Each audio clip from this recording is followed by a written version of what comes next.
The merging of the living entity along with his conditional living tendency with the mystic lying down of the Mahavishnu is called the winding up of the cosmic manifestation. Liberation is the permanent situation of the form of the living entity after he gives up the changeable gross and the subtle material bodies. Alas, how shall I take shelter of one more merciful than he who granted the position of mother to a she-demon, Putana, although she was unfaithful and she prepared deadly poison to be sucked from her breast? Who in the human society can be satisfied without hearing sufficient talk of the Lord, whose lotus feet are the sum total of all places of pilgrimage, and who is worshipped by great sages and devotees? Such topics can cut off one's bondage to family affection simply by entering the holes of one's ears. For one who is anxious to engage constantly in hearing such topics, Krishna Katha gradually increases his indifference towards all other things. Such constant remembrance of the lotus feet of Lord Krishna by the devotee who has achieved transcendental bliss vanquishes all his miseries without delay. The lotus feet of the Lord are by themselves the shelter of all places of pilgrimage. The clear-minded sages, carried by the wings of the Vedas, always search after the nest of your lotus-like face. Some of them surrender to your lotus feet at every step by taking shelter of the best of rivers, the Ganges, which can deliver one from all sinful reactions. Simply by hearing about your lotus feet with eagerness and devotion and by meditating upon them within the heart, one at once becomes enlightened with knowledge, and on the strength of detachment one becomes pacified. We must therefore take shelter of the sanctuary of your lotus feet.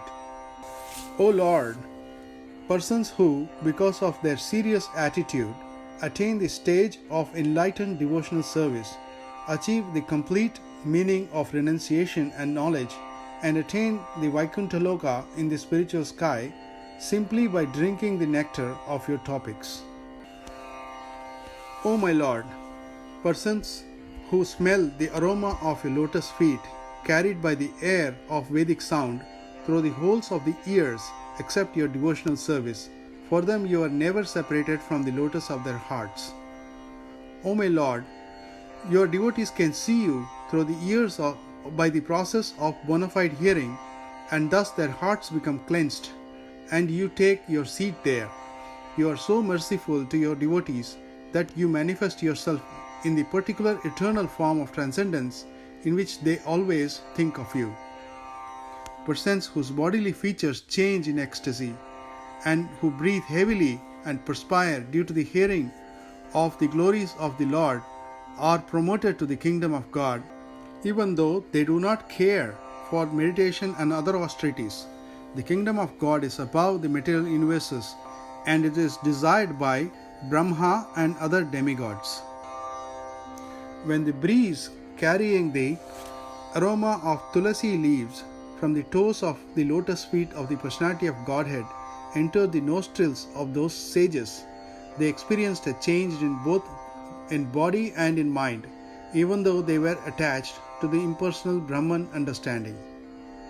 Anyone whose work is not meant to elevate him to religious life, anyone whose religious ritualistic performances do not raise him to renunciation, and anyone situated in renunciation that does not lead him to devotional service to the Supreme Personality of Godhead must be considered dead, although he is breathing.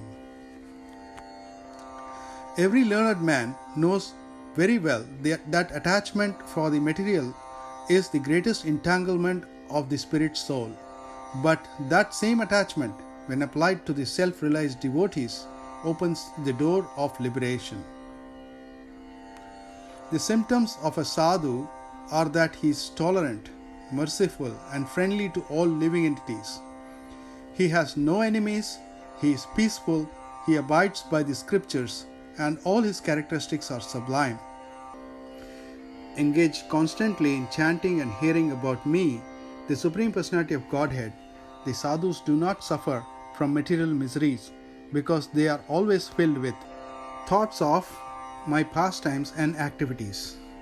In the association of pure devotees, discussion of the pastimes and activities of the Supreme Personality of Godhead is very pleasing and satisfying to the ear and the heart. By cultivating such knowledge, one gradually becomes advanced on the path of liberation, and thereafter he is freed and his attraction becomes fixed. Then real devotion and the devotional service begin. A pure devotee who is attached to the activities of devotional service and who always engages in the service of my lotus feet never desires to become one with me. Such a devotee who is unflinchingly engaged always glorifies my pastimes and activities. A pure devotee does not accept any kind of liberation, Salokya, Sarshti, Samipya, Sarupya or Ekatva, even though they are offered by the Supreme Personality of Godhead. The Personality of Godhead said, under the supervision of the Supreme Lord and according to the result of his work, the living entity, the soul, is made to enter into the womb of a woman through the particle of male semen to assume a particular type of body. Hare Krishna, Krishna Krishna, Hare Hare, Hare Rama, Rama Rama, Hare Hare.